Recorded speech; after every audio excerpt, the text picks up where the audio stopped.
Welcome to Read the Bible with me, with Steve Hernandez. Me? Shit, I'm Steve Hernandez. So good to be here. Thank you for coming. Please subscribe on YouTube, Apple Podcasts, Spotify. With me, per usual, super producer Gerardo Alacron. How are you doing, Bubba? I'm doing great, but I do better with more reviews on Apple Podcasts. Oh, you hear? You hear? Yeah, it's a minuscule amount of reviews, and our numbers are kind of crazy. So for For the amount of reviews we have, we deserve more. I couldn't even say that. Yes, cut the shit, okay? Please review us. We love you. Richard, my friend from middle school, is in marketing. He said, don't chastise it because it seems desperate. I'm desperate, motherfucker, okay? I'm 43 years old. I bartend in Covina. I need this. Don't cry again, Steve. Come on. Okay, I won't cry. We've got such a special guest right here. Oh, yeah. The love of my life. She's a podcast superstar. Her podcast outruns our podcast by about 100. Everybody loves her. She's so very funny. Please give it up for my wife, Julia Loken. Hey, Jules. Hi. How are you? Good to be here. How does my hair look? You look good. I don't want to look. You look really good. I don't want to look. Once I start, I'll never stop. You look perfect. Thank you. You're very beautiful. So beautiful. I actually didn't like her as a person when I first met her. That's a real thing. If you don't know how comedy works in Los Angeles, there's tons of actors that move here and they think, oh, I guess I'll just try stand-up comedy. That's a good way so I can get a role in a movie. Yeah. I was saying your agents will tell you that too. People will tell you, you should do stand-up. That's a thing that like gets you out there. People will come see you. Yeah. So first time I see Julia, I'm like, this bitch is an actress for sure. You know, she's too hot. I remember seeing pictures of you with Brianna Murphy. I remember so you find someone or see someone and then you start trying to hunt them down. And I was like, oh, I guess I was like, yeah, okay. She's hot, but I didn't want anything to do with her. And there used to be a show called Sleepaway Camp downtown. And after comedians would do that, we would all head over to Bar 107 and all hang out. And I met her once. I said something funny to her and she said something funny back or whatever, but it wasn't going to be anything. But one time we went over there and nobody else went to the bar. So her and I just had a drink and we just kept drinking and we had a good time. And, I don't know if you know what it feels like. I hope you do when you start to sense that, oh, I think this person might like me. I mean, there's no better feeling in the world. Gerardo, are you good at that? Can you sense if someone likes you? Oh, I mean, I'm an alcoholic, so nobody likes me. That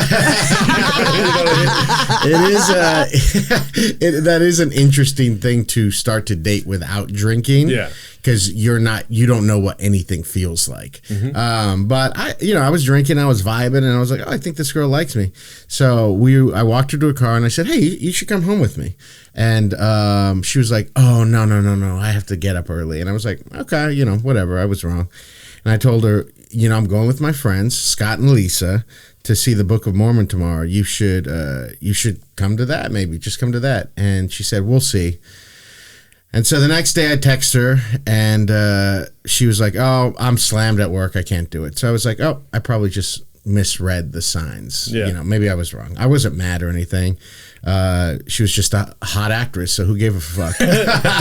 Now, what's your tell me about the first time you saw me. You started to follow us immediately. Sure. Tell me about that night from your angle, the vibes. Go on. Well, I remember your set at Sleepaway Camp, and I remember thinking you were very funny, and you did the joke about period sex. I had recently had period sex, and so it really hit me hard. I loved it. When you had period sex with whomever, yes. Was it a bad experience or how'd it go? No, it just made me laugh because it was like I like didn't mean to or whatever. I don't know. It was fine. It wasn't really an issue. It didn't. You it told wasn't, this person though. Yes, I'm on my period. They still wanted to have sex. Was it? Was it early in the period or was it? I feel like it was towards the end. And so it was like mostly fine. Yes. There was like one drop of blood left on a comforter. Yeah, or whatever. Yeah. Like that. That's not bad. Yeah, it was not. It wasn't a scene, but it was fresh in my mind. So I could go with you on that journey. Yeah. And it was also just such a funny joke. And I had never seen you before, and you were just so funny. Gerardo, you seem pretty uptight. Like you would not have period sex. I've had it before, but not to be too gross. I'm not circumcised, so period sex hurts whenever I have it. It hurts. Okay. Why? Because it's just like it pulls the skin back too much. It's like sticky, you know. Not the right kind of lubrication. Yes. Oh, interesting. I wouldn't have thought about that. I could see that. So, you are. I know you now. So, at this time, do you even think of yourself as a beautiful woman? I think. Not. I mean, now, of course, No. I think you do. But at that time, well, I mean, because what's it like to be? You're a good-looking woman. Did you feel at the time I could pretty much have sex with whoever I wanted to? Yes and no. I think that's like a time when I was starting to feel that. I don't think that that's like baked in at this point in my experience, but I think it also, to me, there's just like always been a disconnect, not so much about like what does that mean or whatever, like that. I think that's what I've always struggled with, is that it's like I've never wondered. I've always been like, yeah, someone wants to have sex with me, but what else? Not even saying like, oh, do they want to be in a relationship with me, whatever. It's like, do they want to fuck me because I'm a cool person? Yes, exactly. Yes. Or like, will they talk to me after this? Would they like to be seen with me in public? Would they like to go on to dinner with me and all that? So I know what it's like to feel like people want to fuck you. Being a woman, I think no matter what you look like, you always can tell that like someone wants something from you, but do they actually like see you? Are they interested in you as a human being? Do they value like your... And again, I don't mean like someone that has to have sex with you has to like want to marry you or whatever. I don't think that's the thing, but it is that like, I just have that kind of value. I don't think I've that felt of like person value. I've got a very strict rule. Everybody listen up.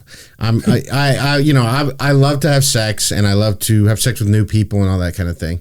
But this is my Christian rule on having sex with people.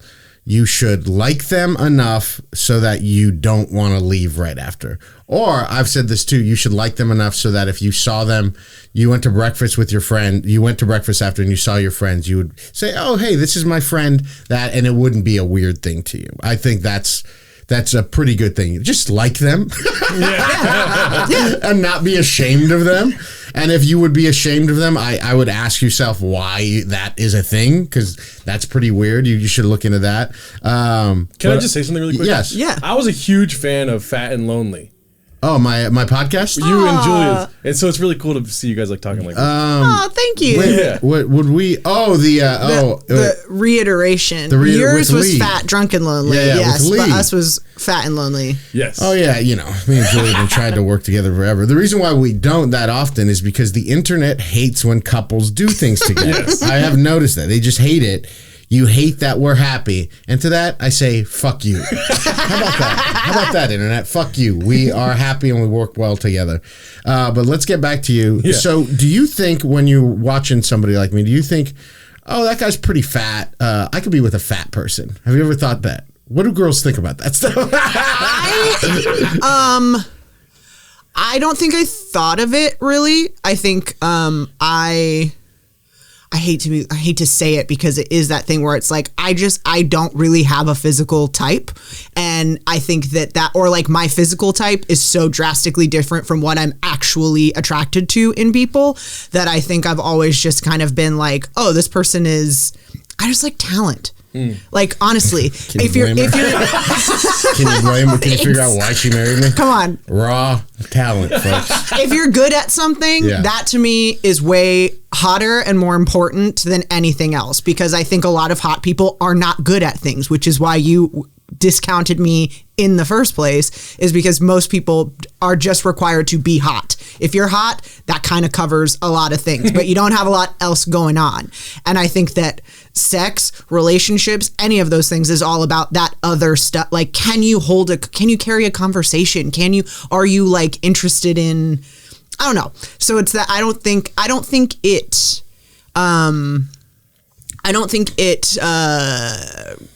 I ever was like, I would never date a fat person. I would not be attracted. Like, that didn't surprise me.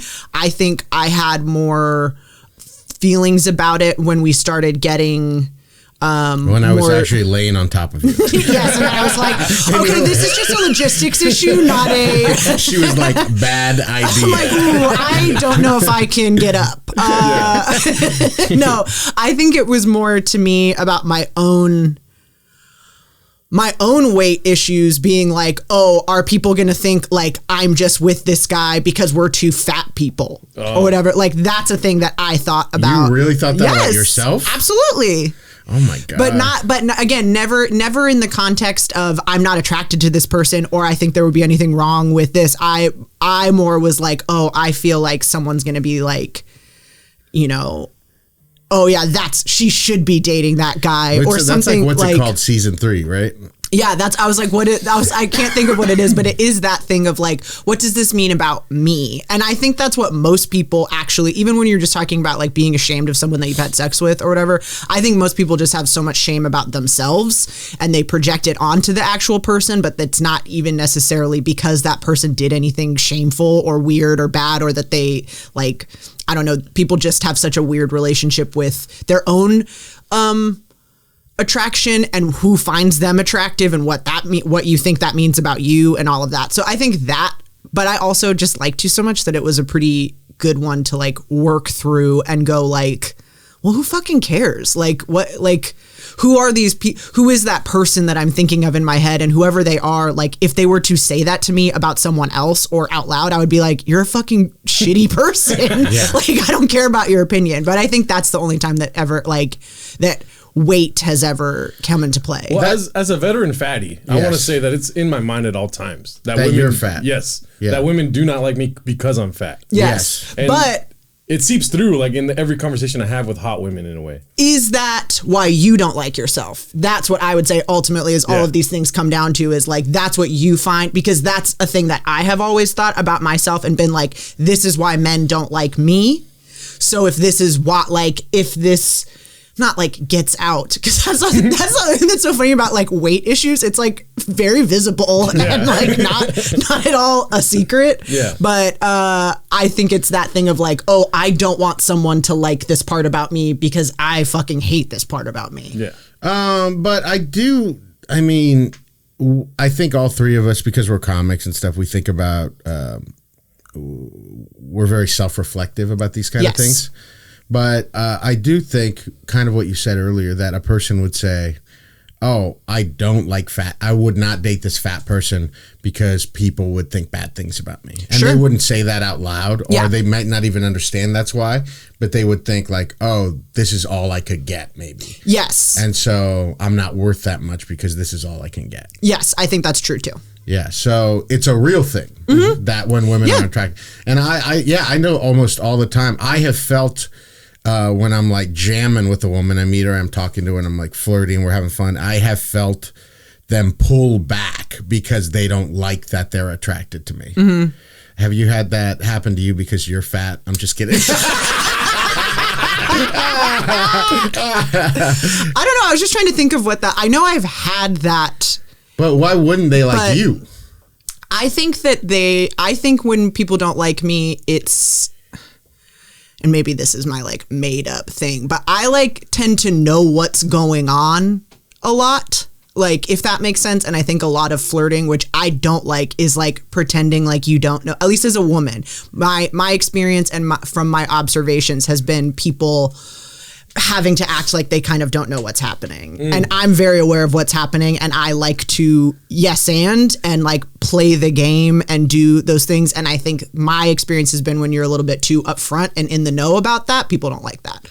It doesn't. Which is funny because I know, I was just talking to someone about this recently. I am like very direct with flirting and with everything that I do, that people could either think it's creepy or intense or something, but I also am like, I just know when I like something and it's like, forget it. Because I don't like, I genuinely, generally don't like someone, not that often. I mean, you know, I fall in love like all the time when I'm watching TV. But does it, if I like an ugly person, did it used to make you feel bad about you? How have you dealt with that? Because if you guys don't know, I just like a plain ass white bitch. Like I just like just some chick who like, I mean, they work in an office, they got pasty skin. Like I pretty much find most people attractive. And I know in the past, like with my ex, she would I think she felt bad about herself a lot of times because she'd be like, you think I'm pretty, but you like that person? So how do you deal with that? Well, I think I've gone through different phases with it, and it's bothered me in different ways at different times about different things. I think now I'm at a pretty nice place where it is to me, and I don't know if this is how you feel, but I think a lot of your framework is about sex and romantic love. But now when I hear you say that, I just go oh, you like people. I think that's a really beautiful quality, that you find most people attractive, and not in the sense of as literal as I want to be in a relationship with every person, but I think that that's a pretty open and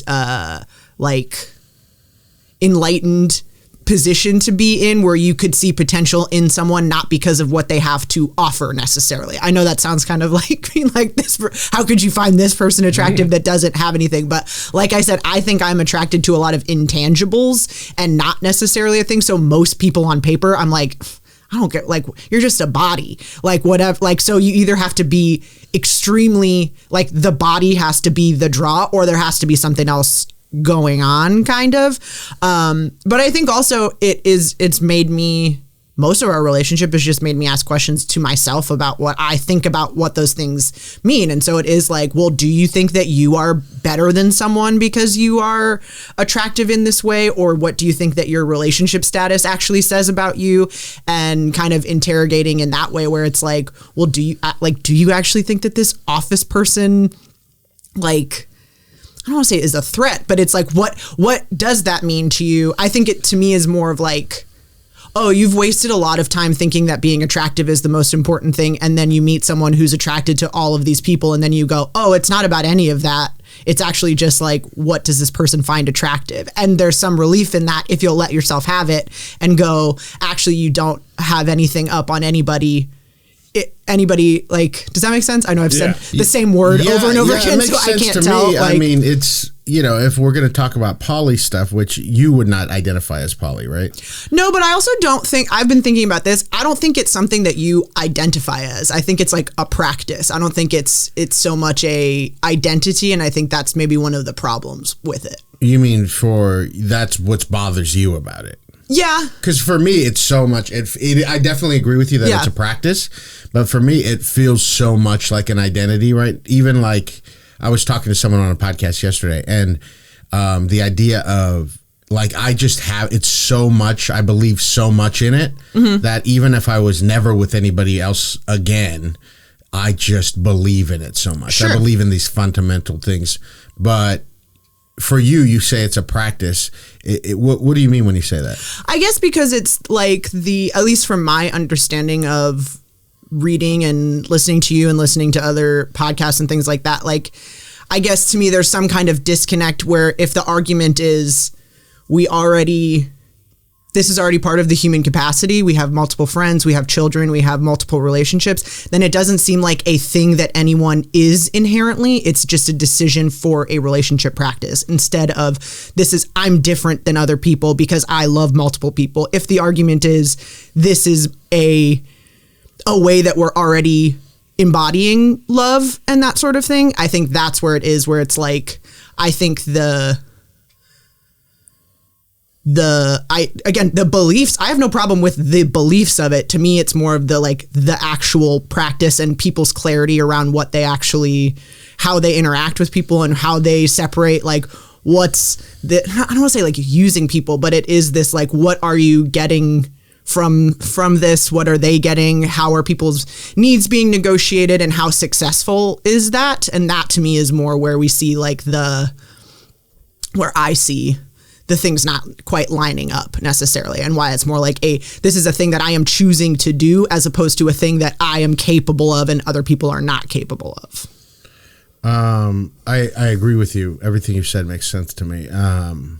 I guess there are a lot of people that would not admit that they are capable of that. Yes. And because I think that there's often not and so then I would say maybe not everybody is capable of it. Sure. Because of fear or, a lot of, not that I don't believe that. The only reason I talk about it in terms of identity is that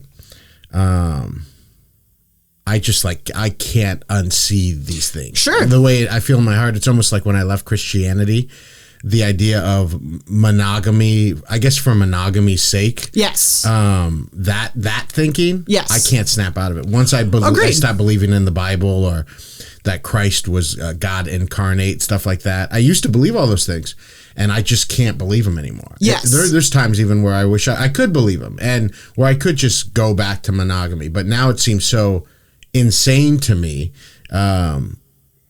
Well, but I think it's interesting because, I mean, and not to get too granular about it, but I think a lot of it is the word, you're using the word belief and believes. And I think that's like large. We've talked about this off pod, but a lot of times is like, I think belief and action don't always line up or aren't always the same thing. And the belief is important and guides and it helps like shape those things. But ultimately, what we believe and what actually works or what actually feels good to us or all of those things aren't necessarily the same thing. But I agree with the not unseeing and in interrogating all those things. And I think that there is an identity in saying, I am interested in having this conversation. And I think that, but to me that like expands beyond poly stuff because I think that's how you are as a person in all aspects of your life. And so that to me, I think is also a thing that not everybody's capable of, but polyamory doesn't necessarily encapsulate that. You're willing to interrogate, we're doing this podcast. You're like you said, you've undone Christianity, you've undone relationships, you've undone all sorts of things. We're reflective, comedic people. And I think that like, I guess my hesitation to be like, oh, it's an identity is that a lot of the people that do it, I think are doing it in a way that is not reflective or interrogative of structures. And they're just saying, I don't want to do like this. I don't know. I want to do whatever I want. And I think that there is something to be said for that too, but that it's not in any kind of way that I think is also, they're not also having,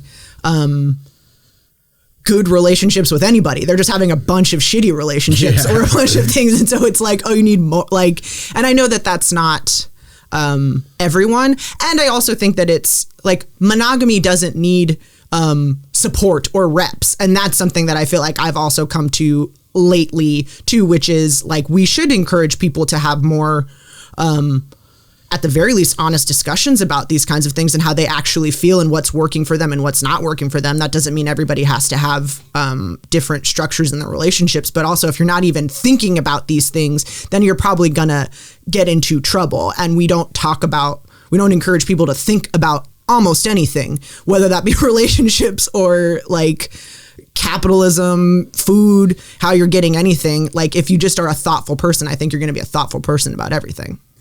That night, Bar 107. Yes. We're jamming. You're having a good time. See, this is the thing where this is my thing of like, I can't defend it because it's in my head. There is no thing, but there's also no impetus for me to lie. First thing I felt, I was like, I want this guy to meet my family. Wow. Whoa. Which I was weird. I've never had that happen before. I've never met anybody. And I think that that's like a thing. Everybody knows that Steve is my first boyfriend, my first real like committed relationship of any kind.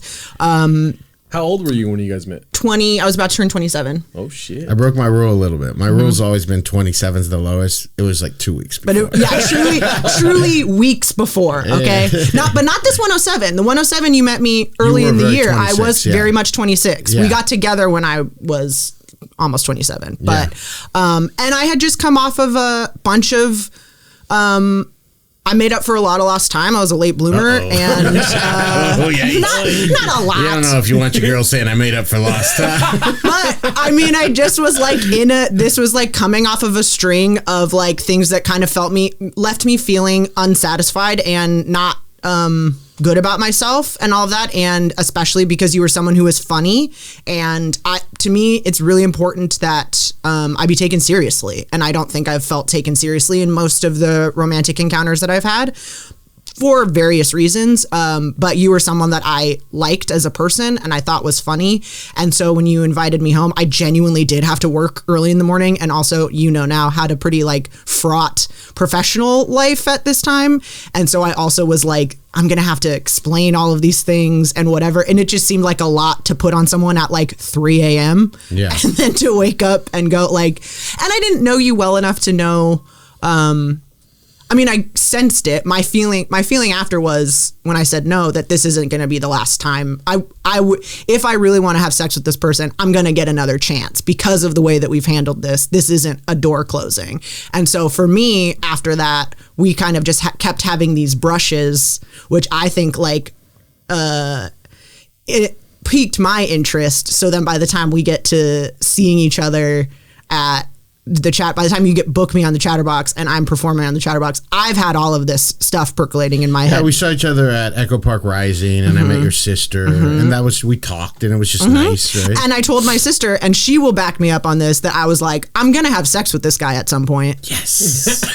I was like, we just keep missing each other, and that had happened too, where it just was like, it's that thing where you like don't know that person well, and to explain why you can't do a thing makes you sound insane. And I feel like, again, now that you know me, I over communicate those things and really care about making sure that that's clear and saying, here's where I'm coming from. But we just met. I wasn't going to be like, hey, look, I'm in this really complicated work relationship and I'd love to have sex with you at some point, but blah, blah, blah, blah, blah. Like, Yeah, I mean, it's so funny. The older I get too, the more I'm just like, if I just tell someone like if I love them right away or I like them. I mean, I'm that way, but now I'm just like, sorry. And hopefully I'm attracted to the kind of people that are okay with that.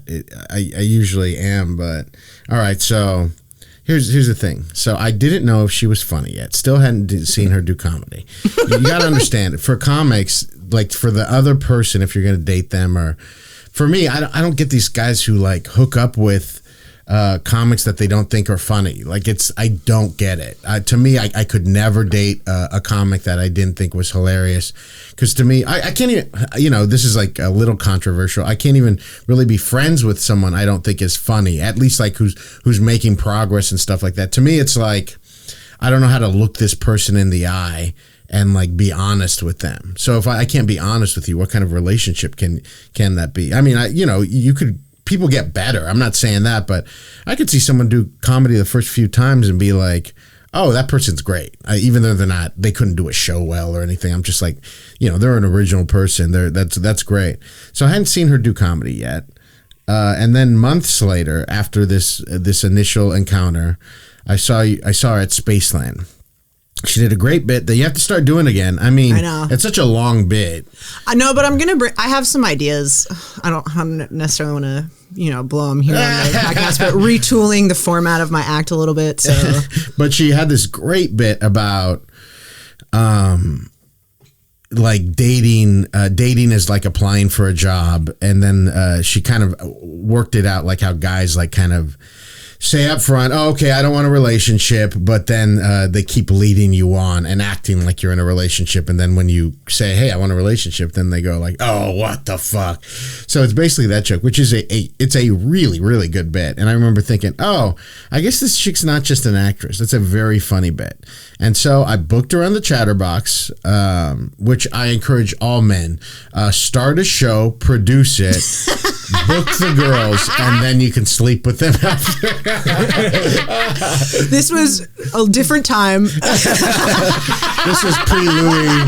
This was, this was 7 years ago. This wasn't why I booked her, because I honestly, after that first time that, and this, we're going to tell the story, but after that first time that we it didn't work out. I just thought, oh, I guess she doesn't like me, but that was fine because she's funny and who cares? She's a good comic. So I booked her at that. She did a set. And then we're talking at the bar, and I was drunk. And I told her at some point, and I was not like negging you either, but when I said, yeah, it's too bad we don't have any chemistry, it seems like we would have fun together or something like that. But you thought I was nagging you. Yes, because like I said, in my head, I'm coming with this whole thing. I'm also coming with like, you're in love with me. Not in love, but I'm like, there are things that we had passed in other times. At one point, you like told me I had a perfect body. You probably don't remember this because you were drinking, but we were a different 107 night. I remember us walking home from a thing. God. I know. That's why I'm like, don't do this. Okay. Don't do this. But again, because of these things where it's like all of these things I feel like normal are not advisable, but because of these other things, like it didn't feel like you were being creepy. It felt like a holdover from that other night when we both had consented to energetically. Consent, see? You can't call me on anything. Consent. When we both had consented to liking each other and flirting and having this thing, that it did not feel, if I wouldn't have known you and we wouldn't have had that encounter, I would have been like uncomfortable with it for sure. Yes. But since we had this night and we had already expressed that we, whatever. But again, like the things I know now that I know you, once we actually started dating, I'm like, oh yeah, that was definitely a thing I made up. Like I believe both things happened simultaneously and truthfully or whatever. But like that when you're like, oh, I didn't think anything about you, I like know now that that's probably true.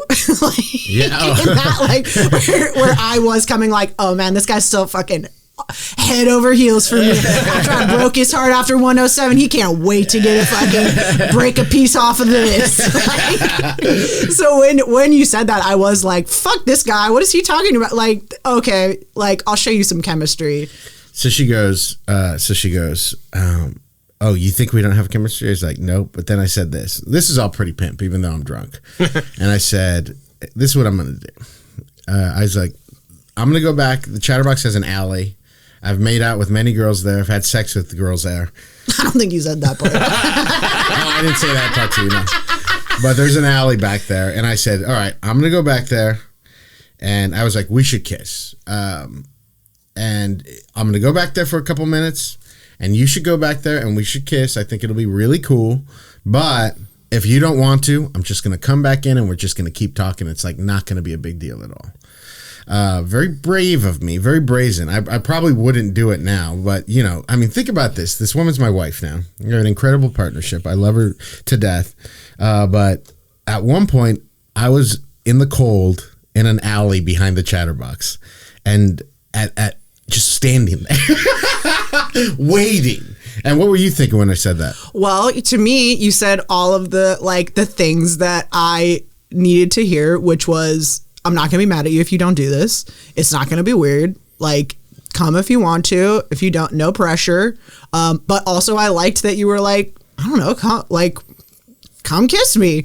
Yeah. So I feel like I had to probably wait and go like, yeah, I'm going to go like, fuck it. Like that kind of I don't even think fuck it is the right way. Cause I think that having just said all of this like build up, I think I was like, yeah, I'm going to do this. But I think the same thing that I kind of thought at the beginning where I was like, I don't think he's going to be shitty to me if I don't enjoy this or if this doesn't go anywhere. It doesn't feel like there's any pressure, expectation for me to do anything. And I think that being a woman in comedy or whatever, I think that was something in my mind of like, I don't want this to be something that undermines comedy, and I didn't get the sense that you would do that given all of these other interactions. And so I went and kissed you, and then fucking fireworks, baby. Yeah, I'm a killer kisser.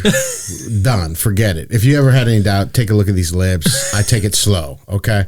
I've kissed enough men to know most men are trash kissers. You're not getting that with the big man, all right? We're going to slow things down, okay? I'm going to rest these fatties on whatever you got, and we're going to fucking just slow down. We're not going anywhere. This is the moment. And then when you couple that with Julia's beautiful lips, I mean, it was just skyrocket. So we used to go to the pantry all the time after. It's a diner that's open 24 hours. Used to be open 24 hours. And we would go there a lot of times. And I was in a car with our friend Deborah Etta Robinson, and then someone else. Kevin Lee. And Julia was like, yeah, we'll go. I'll go with you. And she was following us in the car. Kevin Lee? Yes. Who just went to the show, I think because he thought it was a mic or something. Like, I remember him saying, like, I just went along, like, I went along to watch. Yeah. And then I was in that car, and, I'm drunk right at that point. And I asked Deborah and Kev, and I go, do you guys really want to get something to eat right now? And they're like, not really. And then I was like, all right, let me text this girl and I'll just get in her car. So I text her, and then I was like, pull over up here. And then they just dropped me off, and I got in the car with her. And I got in the car and I said, I can't believe you're going to be my girlfriend.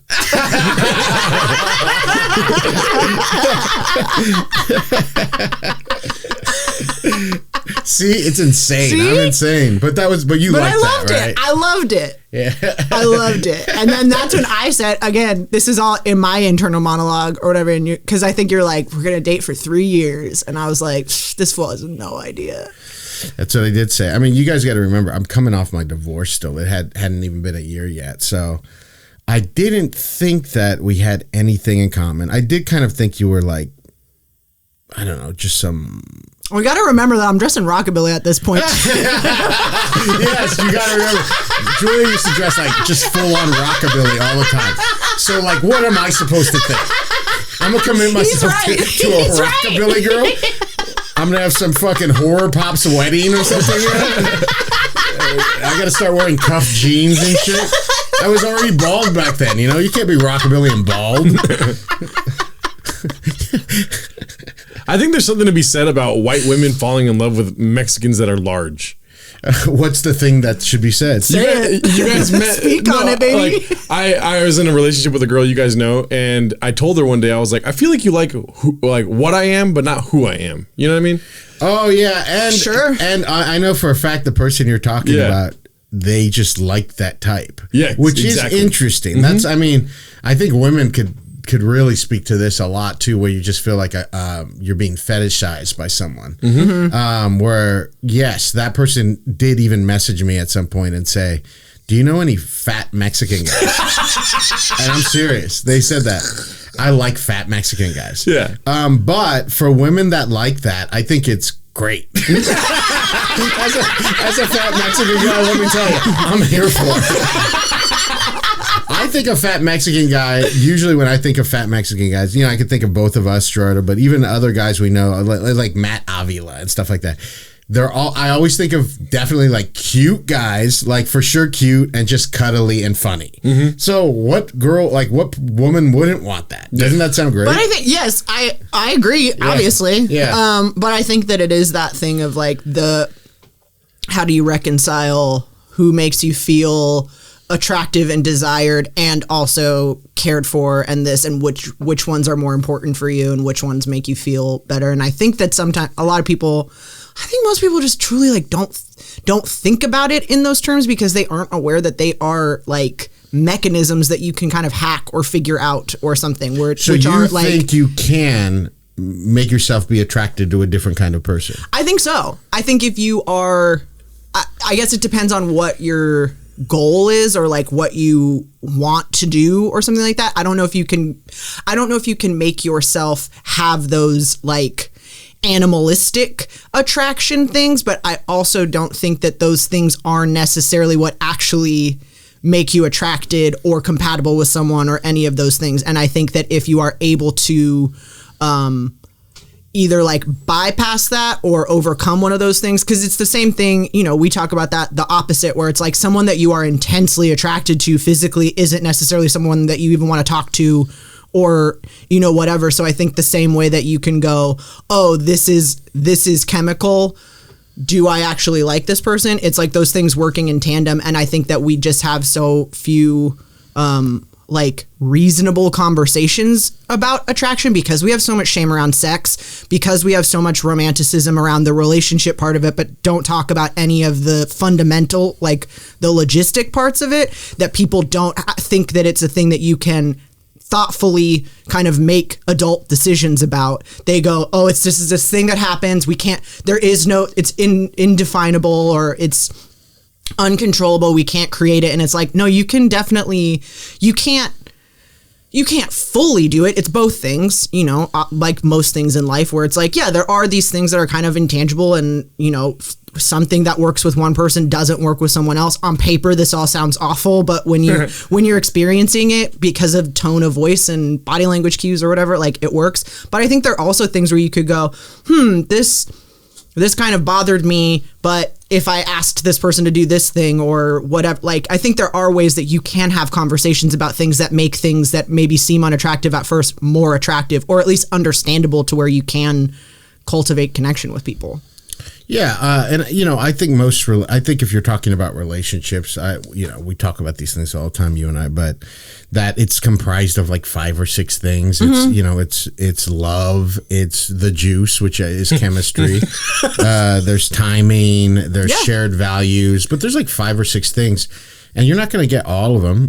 Most of the time, hopefully you can get like 4 out of 5 or something like that. But also, and this is why I like being poly, is that there's some people where you're going to get 2 or 3 of them. And it's cool to explore that kind of shit, to be like, okay, well, maybe we're not supposed to be life partners, but it would be a shame to not explore this other person just because those other things don't line up. And I think when, as a poly person, that just makes life a lot more interesting, and it allows you to see people.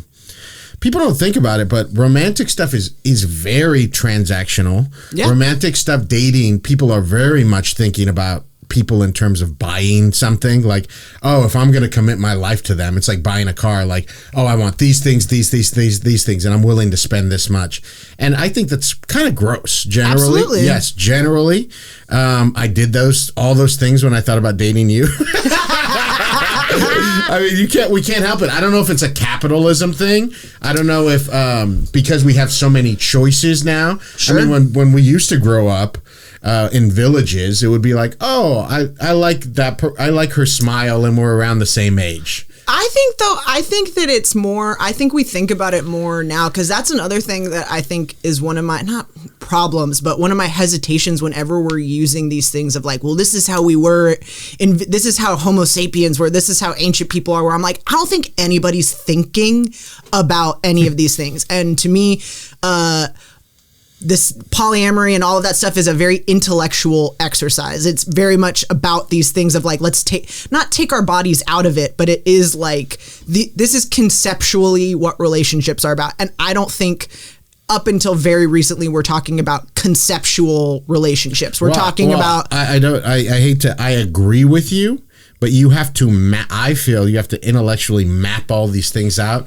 to let your body do what you want to do, and without hurting the other person. Yes, absolutely. I agree. Yes. I agree. But I just think that I don't know. I guess when you're right. Then it is, I like this smile. We're around people. We also just are, this is advantageous for us to procreate together. When I talk about the juice, I'm sure I must have talked about it on the podcast, yes. Right, Dretta? Second episode. Yeah. Mendocino Farms, baby, I know. When you talk about the juice, to me, that's what I mean. Is like that stuff is fun to explore. Like if I want to kiss somebody or hold their hand, and I feel like they're open to do that, I want to, as an animal, hold their hand or kiss them or fuck them or any of that stuff, whatever that thing might be, and I want it to be understood between you and I that doesn't affect us in any way, or that they don't have anything to do, and so it's intellectualizing a very just animal behavior. Yes, I feel like. Absolutely. And I agree with that. I think that. Now, also, when you look at monkeys too, if we were in a monkey group and a monkey did that on their monkey girlfriend, the monkey girlfriend might get mad too, Yes, absolutely. Well, because it is still then we're talking about animal stuff too. I guess to me, it's just how many people are that thoughtful about? I don't find people to be very intentional or thoughtful about most of their behavior, and sex is the most ramped up animal of all of them, which means it's the least intellectual. And so to expect people to be able to apply that kind of thought and care to that, I think is not paying attention to how people act. And that's maybe me making connections that aren't fair or like jumping to things, but I'm like, like most people aren't good to most people. You know what I mean? It's like that kind of thing. So it is, again, not a not worthwhile pursuit or thing to be thinking about and striving towards. Again, it's just like the stats or whatever. Like what are you saying? What are you going crazy for over there, G? I believe that the juice could be misleading also. Of course it is. Because it could be manufactured. I don't think it's that's not what the juice is. What do you mean when you say that? A girl liked me because I was a fat Mexican. So she was giving me a different chemistry than she would give to somebody that was probably more intact with her mentally or whatever the chemistry really is. Oh, no, yeah. But if you guys, who cares why she likes you? But if you like her back for whatever reason, and you just have fun together, if we're talking about being in a committed relationship or a partnership with somebody, the juice is the last thing almost. Exactly. The thing that you should look at. Shared values, timing, what you guys want out of life, all those things. Of course, there should be some kind of attraction, but when I talk about the juice, I'm talking about wow. Oh, okay. Yes. Wow. What is it? That's why, Mendocino Farms girl from 10 years ago. But also the juice could be just drug fueled too. Sure. Absolutely. Yeah. I mean, I wonder about that stuff all the time, especially now that we haven't drank in, you've got 3 years already, right? 3 years, yeah. I'm 3 years, December 10th. So the longer I'm sober, the more I'm like, I don't know what's what. Exactly. Definitely. I had a bunch of chaotic sex when I was drinking, and I have not had any chaotic sex since I've stopped.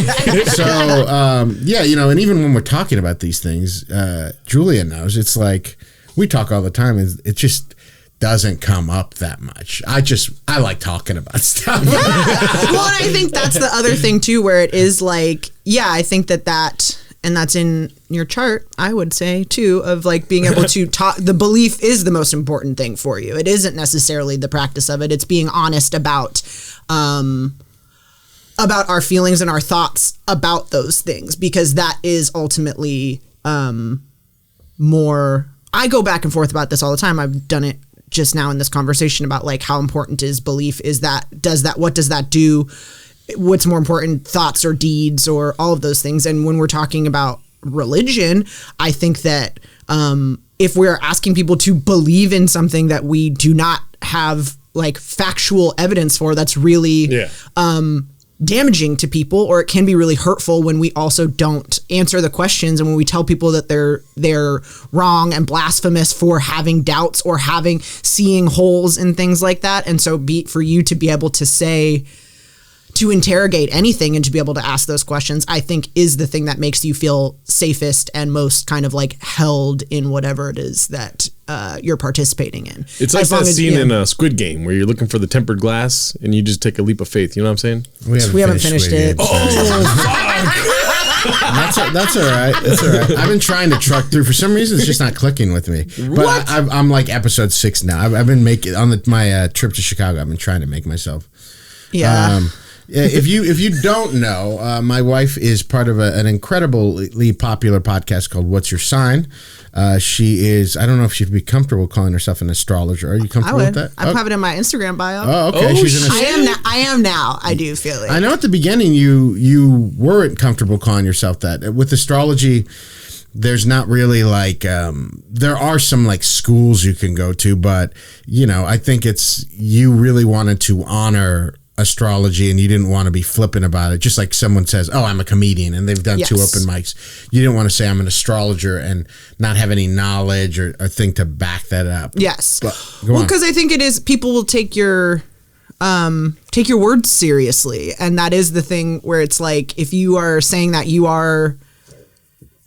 the reason that you would take on that moniker is because you want someone to believe that your words have weight and that you are coming from a place that is sincere and knowledgeable or whatever. And I think that especially in these things where you do kind of have to just decide that that's a thing that you are, whether that's an artist or an astrologer or that, where you don't, even if you go to school, it still is like a decision that you have to do. You just have to do it when you feel like that you can not necessarily back up what you're saying, but that someone has found it useful and that you can trust your advice in that sense. Now, a big part of our relationship is, this is why it was kind of weird when I stopped drinking too, because Julia really opens up when she gets drunk.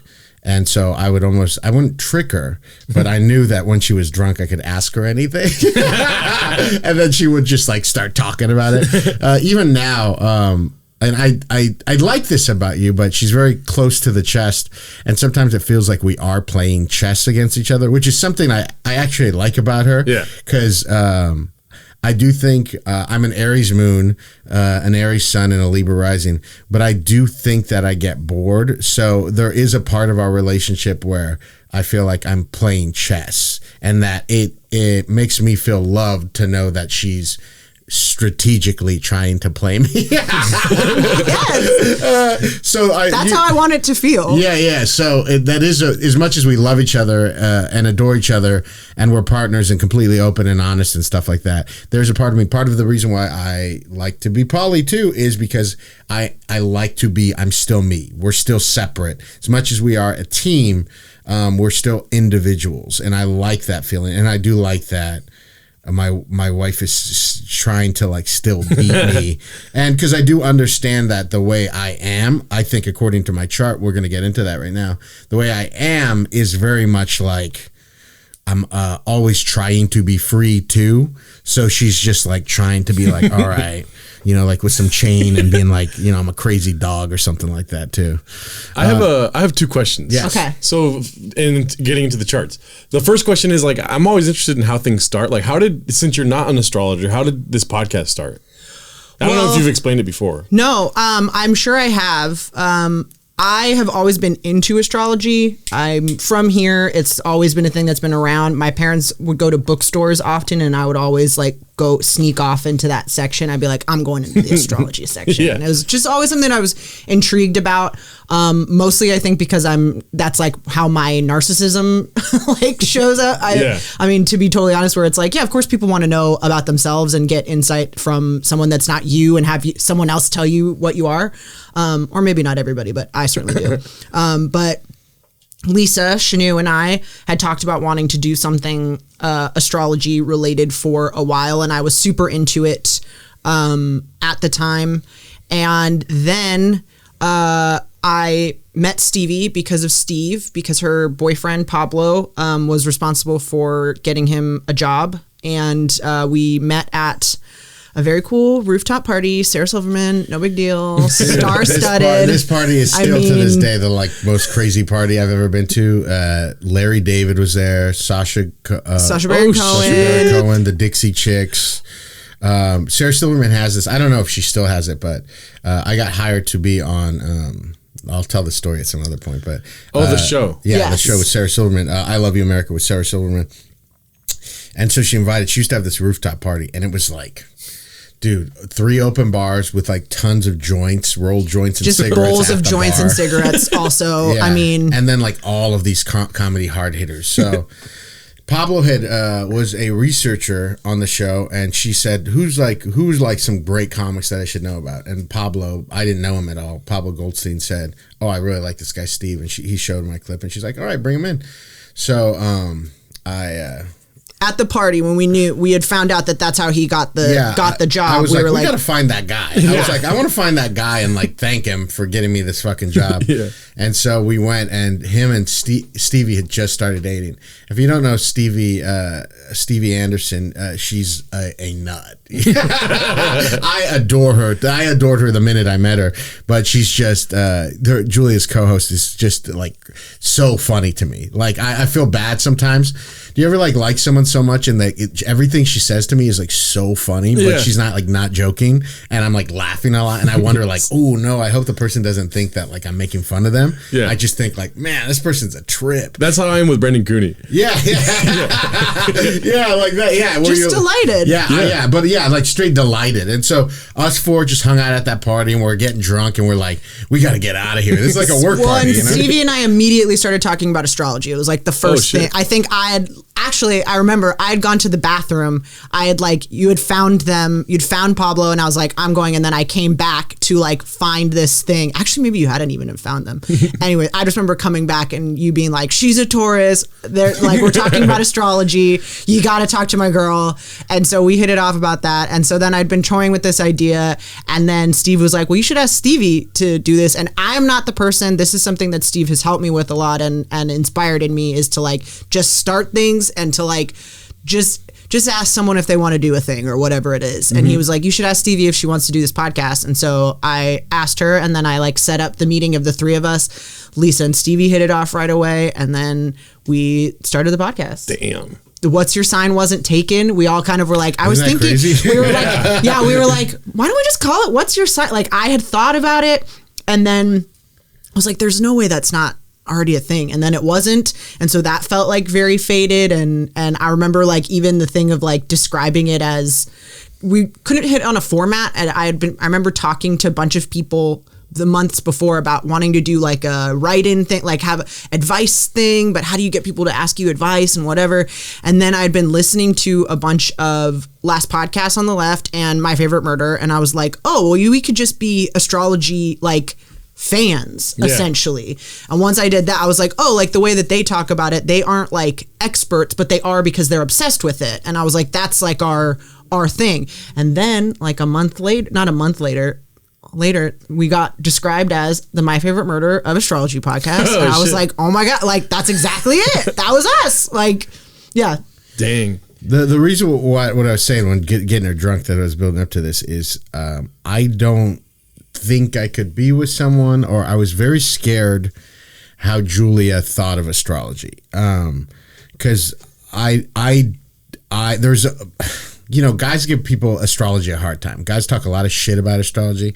I think it's genuinely kind of stupid to talk shit, but I also didn't know what she really felt about it. So for someone to because sometimes you'll talk to some people who are into astrology and they're like, it seems like a religion. And to me, it was very important that it wasn't like a religion, or that she wasn't, I didn't know if she was being honest with me. So she would get drunk and I'd be like, what do you mean? What's it mean? Or come on, you got to tell me. And she just wouldn't she wouldn't say that. I think she formulated it. She finally figured out what she thought about it. And so I'll ask you now, Julia, what does astrology mean to you? In that kind of a question that I'm asking. To me, I think that where I'm at now, and I think because it's also it's changed over time, the more I learn about it, it means something different to me all the time. I think for all of it, it's always kind of a let's call it a thought exercise or something, an organizing principle that lets me kind of think about things and contextualize things that I'm trying to figure out. And it will give me insight. It also I don't know, helps me figure out what direction I should go. I don't mean my life direction. I mean how do I think about this? Where should I go? And I think that I'm someone who's pretty easily overwhelmed with that kind of thing, but also really wants to make connections and wants to make things make sense and mean things and figure out how do I use this. And so I think that for me, it's been a way where I can consistently go, oh man, this really sucks. How can I learn from this? How can I make this useful to me? And astrology has often been a thing where if I go it's not even necessarily, I think what made me really get into it at the beginning was, I wasn't looking for a thing. I just would read a thing and go, oh, that's how I'm feeling right now. Or that makes sense. That's exactly what I'm going through. What does that mean? And I'm if that works for me, then I bet if someone else is going through something, we could probably find what their thing is.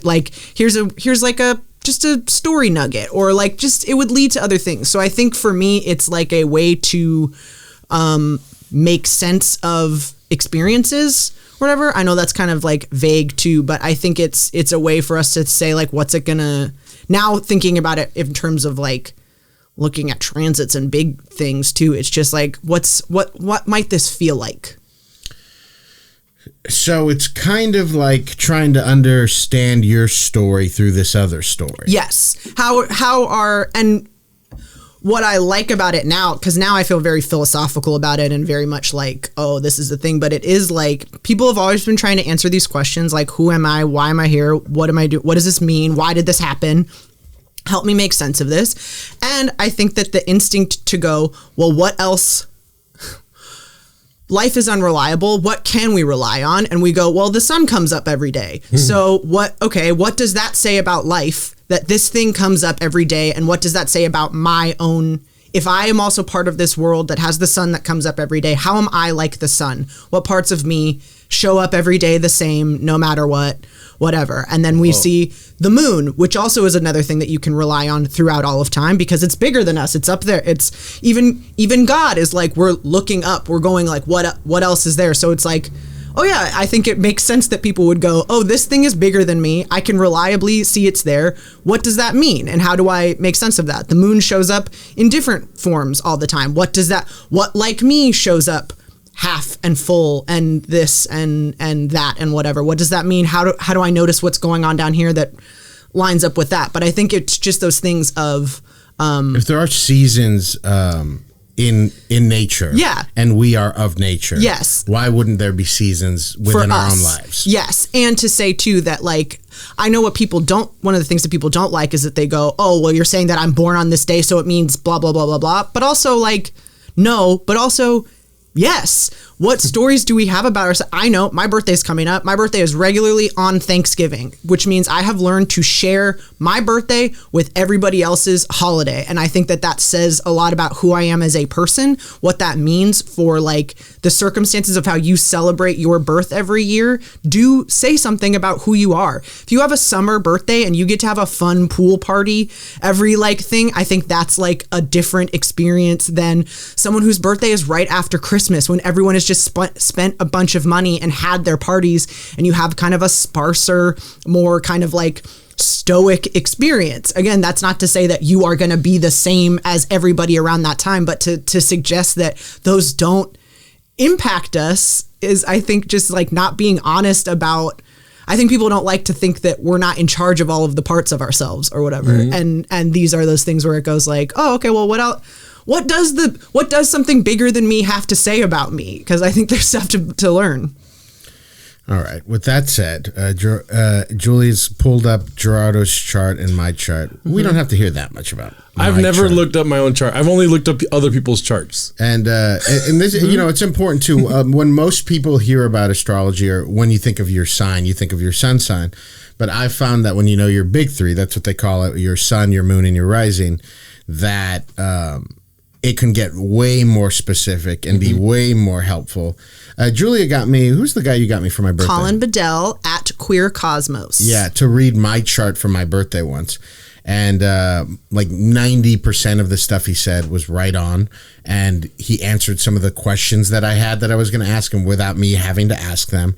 And I don't give a fuck. Like, I don't give a fuck about like if astrology is true or not or any of that. It doesn't affect me at all. But Colin was able to read my chart. 90% of it was accurate, and he answered the questions I was going to ask. So if you want to like really say, oh, it's not true or whatever, I guess you can live your life like that. But I had an experience, and I regularly have an experience because Julia should tell me this kind of a thing, and it helps me make sense of things. I don't have faith in this stuff, but I guess just like Julia said, when you can talk about these things more and to, help make sense of them in some way. And I think generally too is that a lot of life is not in our control. Mm-hmm. And that's always something that's really cool to remember because, we're brought up in America where we think we could pull ourselves up from our bootstraps and all of our circumstances are in our hands. And it's just simply not true. We are children of nature, of this planet. And so much of what happens around us affects our mood and even affects the outcome of our lives in some ways.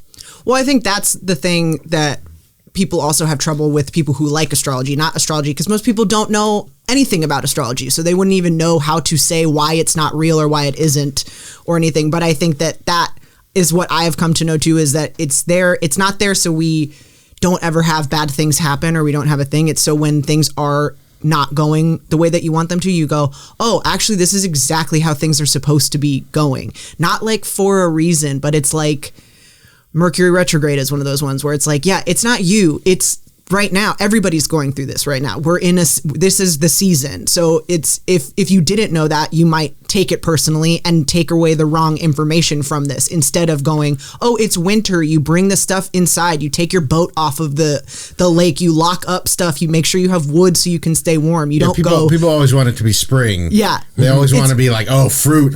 Yes. But because of the seasonal nature of life, there are times that are going to feel bad. Yes. It's going to be winter. It's going to be, this reminds me of a clip from this week from Chad Veach. You guys know we love Chad Veach from over from Zoe Church. This clip, listen, Chad Veach is a clown most of the time. Yeah. But sometimes Chad Veach knocks it out of the park. And I got to tell you, I love this guy. I know he's probably bad in, the way where white evangelical Christianity tries to convince you a bunch of gross things. But as a preacher, sometimes he does things so well. And this week he had a great illustration that has to do with what we're talking about. Grab your headphones, Jules, and Gerardo, let's play this clip. All right. Want God to speak to us and then promote us in the same day. Anybody here, you grew up with VHS tapes? Yes. Suffering people at VHS tapes. Where are the suffering people Remember at? when we graduated to DVDs? Man, ball out. We were skipping chapters. You get up to like chapter 21, but it was like the scene you're looking for is like in the middle of the chapter 21. So you had to get to 21 and then rewind back. You know what I'm talking about? These kids today, my kids have no idea. They get on the little Disney app and they got the whole episode. They just go through fam, you watched the movie in 5 seconds. Fam. We want God to speak to us and then promote us in the same day. We want God to give us a dream and then give us the realization in the same season. No, God is developing you. God is helping you. Clap it Come up. on, clap if you're thankful today. That Yes. there's a plan. Clap if you're thankful. There's a process. But that is what we're talking about, right? Julia, Hold on. I want to talk about this. Let's read some of these comments, right? I just love that you can hear the woman go, wow, what? It's probably his wife. We went to the church. Well, that's just like now knowing that Hold on. Who's this David Nurse NBA? Yes, brother. Yes, brother. Click on that, please. Click on that. Okay. Hold on. Words are okay. Let's read the actual. So who is this David Nurse NBA? Do we know? It says he's an NBA coach, keynote speaker, best-selling author, ESPN, Amazon TV, Guinness World Record. Okay. I help people unlock their potential. I want to know about this Guinness World Record. 90,000 followers. That's pretty good. Yeah. Let's read this. Flip the script of life. All right. Flip the script. Disappointment leads to desirable destiny. Okay. Failure leads to fruitful future. Anxiety leads to amazing anticipation. This doesn't make sense. Uncertainty leads to unshakably uncommon. That's just not correct sentence structure. It's not real. That sentence could not be a true sentence. What I'm like, unshakably. What is that? An adverb or like? Anyways, this is where we got to read though for reals. Words are so. You read it, Julia. But words are just words. Think about it. What if you were told at a young age that tarantula spider meant to have a lot of money, or hot air balloon meant to dream big? We need some quotations in this because this looks like psycho babble. Words are just whatever we decide they actually mean. The power is in your hands. The choice is in your hands. Don't let the negative steal your joy. Oh, so now we know what fucking... Don't let negative steal your joy words dominate your vocabulary. Flip the script and spice up the thesaurus of life you live. Oh my God. What a fucking loser. Look. He spoke to me, Doug. To spice up the thesaurus of life. Just flip the script. What a loser. But that Chad Veach, it reminds me of that exact clip of what you're talking about. Yes. And astrology can help us remind us that there are cycles, things take time. And seasons. Sorry, just taking off the cans and then coming back. See, Chad Veach, you might be into astrology, baby. Yeah. I would love to see Veach's chart. Yeah. Let's talk about Gerardo's chart a little bit. Let's talk about your chart. All right, so let's talk about your big three. We'll just talk about your big three because that's the that's plenty. So you are a Libra sun, which I know you knew already. A Sagittarius moon, which means I like to travel, right? We'll talk about it. That is a identifier of the sign of Sagittarius. For you, I think that could be something. I think that you probably like to travel. What I would say is like travel where I'm a Sagittarius sun. I do like to travel. I like travel, but I am not like a jet settery kind of thing. So if I'm a Sagittarius moon, that means I like to take red eyes. Hell yeah, dude. Nighttime travel. Only nighttime. What's his rising? Cancer rising. Oh, oof. Jesus Christ. That's not good at all. No, it's not good. It's not bad. Nothing's bad. No bad signs, only bad people. Okay, so do what you do. Interpret this, please. So, what kind of a person is Gerardo? So here's what I would say. You have your sun sign, like I said, the sun comes up every day. This is kind of like our identity. Our moon sign is going to be more of our emotional state of being, but also what we need to feel kind of safe and secure, what we look for to be nurtured. And then our rising sign is kind of how we want to be perceived in social interactions, but also how we want, I think, this is my own interpretation of rising sign. This isn't necessarily like in a book, but I think it's also how we hope for social interactions to go and how we hope to what we hope to bring to a situation. So for you in Cancer, I think that is an artistic one for sure. Cancer is a water sign. It's also a cardinal sign too, which means it's the beginning of a season. So you have that kind of starting energy, as is Libra, your sun. But those two, your identity and kind of how you come off, I think are sometimes at odds, and you might come off a little bit more emotional than you actually are, or than you feel yourself to be. But I think also you want to help people. You want to be supportive, and you also want people to be kind and helpful and nourishing and creative together. Cancer is a sign that is very that's associated with the moon. The ruling sign the ruling planet. I know it's not a planet, but in astrology, that's what the words that we use is the moon. And so that also is someone who is can be kind of in flux too. So it might be a different person that you get. Not necessarily not outgoing, but I would say that Cancer rising is someone that is gonna draw people out a little more than necessarily putting out a thing. So you might wait for the interaction. You're maybe more of a complimentary interactor as opposed to a like, what's everybody doing? Yeah. You're like, I'm fine. How are you? Like that kind of the support, the support of it. Not necessarily beta, but I think just that like, yeah, I don't know.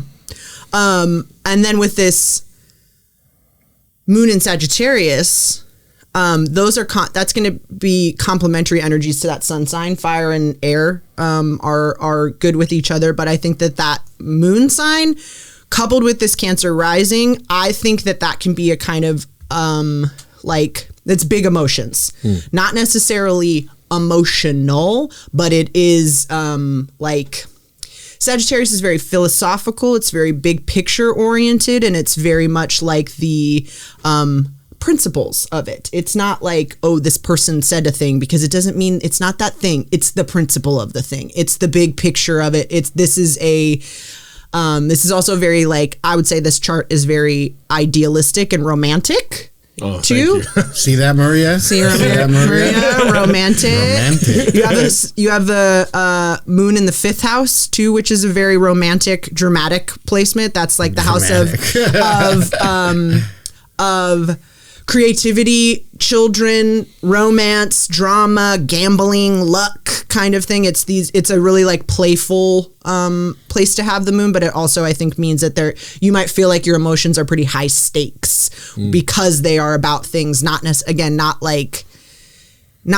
what's on the surface of it. It's not like clear like you hurt my feelings and that's that. It's like this is bigger than this. This is about philosophy. This is about ideals. Yes. This is about this. This is about do you respect me as a artist, as an individual, as a thing. So it's not so much small things, but small things add up to become big things. And so I think sometimes that can make it feel unmanageable, especially because you have this Libra sun that wants to balance things, and you have your, I know we said we weren't going to get into it, but I'll just say you have three things all together by your sun, which means your Venus and your Mercury. So how you think and how you value and do those things are very tied to your identity too, which I think can also ramp up this feeling of personal attack on ideals and beliefs instead of the actions themselves. So what you're telling me is I have the best signs of all time. Hey, That's not what I heard. I mean, that sounds like you, right? Does that resonate? Yeah, as far as like art and like the bigger picture of whatnot, and also I guess the emotional, what's it called? My emotions are being perceived how I want them to be, kind of thing. Mm-hmm. You know, that for sure.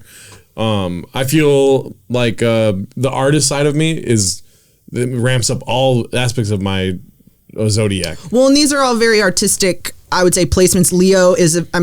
Libra is a very artistic sign. It's a sign of aesthetics. It's the only thing that's represented by an object in the zodiac. Everything else is an animal or a person. And Libra is that's where we get kind of objectivity and the idea of like balance and scales and justice and things like that. But it's also where we get like, you get to make an object look a certain way. So it's very aesthetic minded, those things. Cancer, again, watery. This fifth house moon too, very creative and all of those. So it makes sense that those are the things that are important to you and very fundamental to who you are. All right, briefly. I mean, this I talk about myself all the time, but give it to me.